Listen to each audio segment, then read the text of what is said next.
Welcome. In this video, I'll show you how to connect a YouTube channel to Epidemic Sound. Before we start, if you don't have an Epidemic Sound account yet, you can use the link in the description or pinned comments to get a 30-day free trial. You'll be able to test premium music, sound effects, and the main features without paying during the trial. So it's the best way to follow this tutorial with your own account. So you would need to sign up and link your channels because this ensures that your downloads are fully licensed and protects your videos from copyright strikes or demonetization. Okay, so to go ahead and connect your YouTube channel, you can just go ahead over to your profile right here at the bottom left, click on it and click on Account. Wait for it to load, and once it loads, tap away and go to the top tab and click on Saved List. Now once you're in here, go ahead and click on a YouTube channel.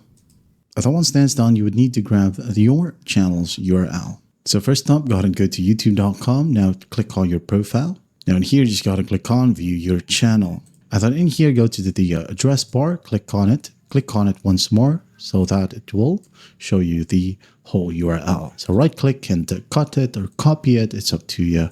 And then just paste that in here. If it says can't find your channel, go ahead and try to sign in right here with your Google account. Okay, now go ahead and select from one of your Google accounts. Select the channel and then hit on continue. And then once that's done, your channel will be automatically written in here. So just go ahead and click on add it. And once that's done, you're good to go. That is how you connect your YouTube channel to Epidemic Sound. If you want to know more about Epidemic Sound, go ahead and check our channel out. We have a ton of videos about it. I hope this video helps, and I'll see you in the next one.